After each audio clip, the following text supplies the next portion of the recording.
আজকে আমরা ইনসাফ নিয়ে কথা বলতে যাচ্ছি। তাণ্ডবের পরে ইনসাফের টিজার রিলিজ করা হয়েছে।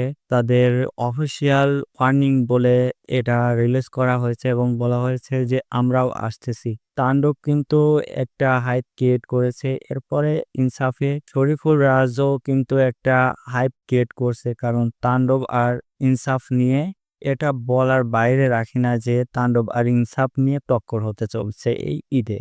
শরীফুল রাজকে এখানে খুব দুর্দান্তভাবে প্রেজেন্টেশন করা হয়েছে। এখানে শরীফুল রাজ হয়তো এই মাফিয়া গ্যাংয়ের সাথে জড়িত ছিল আগে, কিন্তু অনেকদিন সে আন্ডারগ্রাউন্ডে ছিল। কিন্তু হঠাৎ করে একসময় শহরে ফিরে আসে এবং এখানে সন্ত্রাসী বেড়ে যায়। এই টিজারের সম্পূর্ণ ক্যারেক্টারে শরীফুল রাজকে খুব দুর্দান্তভাবে ফুটিয়ে তোলা হয়েছে এবং প্রত্যেকটা লুক কিন্তু তার ছিল অস্থির। সেই সাথে শরীফুল রাজ কিন্তু অভিনয়টাও খুব দুর্দান্তভাবে করে। আপনারা যদি শরীফুল রাজের বিগত বছরে অথবা বিগত যেসব স্ক্রিপ্টের কাজগুলো দেখছেন, শরীফুল রাজ খুব বুঝে শুনে এই স্ক্রিপ্টে গুলো নির্বাচন করে এবং সবকিছু চুজ করে সে কাজ করে। আর সে ক্যারেক্টারে ঢুকে গেলে খুবই দুর্দান্তভাবে অভিনয় করতে পারে।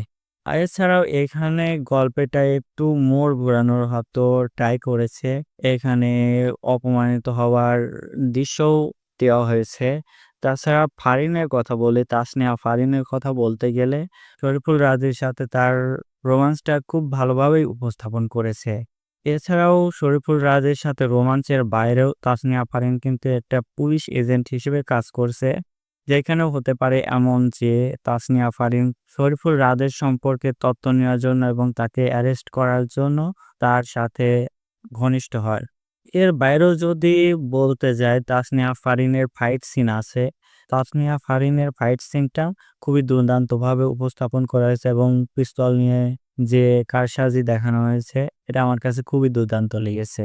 আর এখানে মোশাররফ করিম ছিল এবং মিশা সওদাগর ছিল। তবে মোশাররফ করিমকে নিয়ে যদি আরো একটু ডিটেলসে বলি আমি, কারণ আমরা ইতিমধ্যেই দেখেছি ছোট পর্দায় মোশাররফ করিম কিন্তু খুব ভালোভাবে অভিনয় করে। আর সেখানে মোশাররফ করিমের একটা দুর্দান্ত ফ্যান বেস দেখা যায়।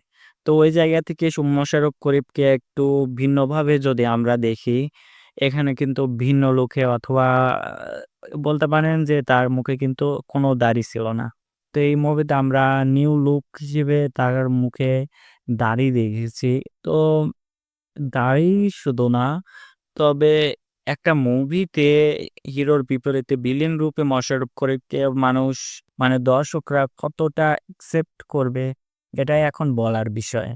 তবে এই টিজার নিয়ে যদি ডিটেলস ঘাঁটতে যাই আমরা, দেখবেন এইখানে কিন্তু বিজিএমটা খুব ভালো করছে। তবে সবথেকে উইক পয়েন্ট এটাই, এই টিজারে যে ডায়লগগুলো ডেলিভারি করা হয়েছে, এই ডায়লগগুলো আমার কাছে খুবই উইক লেগেছে। কারণ কেমন জানি একটা ফিকে, ফিকে ভাব। তবে এর থেকেও বেটার হতে পারত ডায়লগ। মানে শরীফুল রাজের থেকে এরকম একটা ডায়লগ আসলে কখনো দর্শক একসেপ্ট করে না। এর থেকেও বেটার হতে পারে। তো সব মিলিয়ে দেখা যাক এই ঈদে কার তাণ্ডব চলে।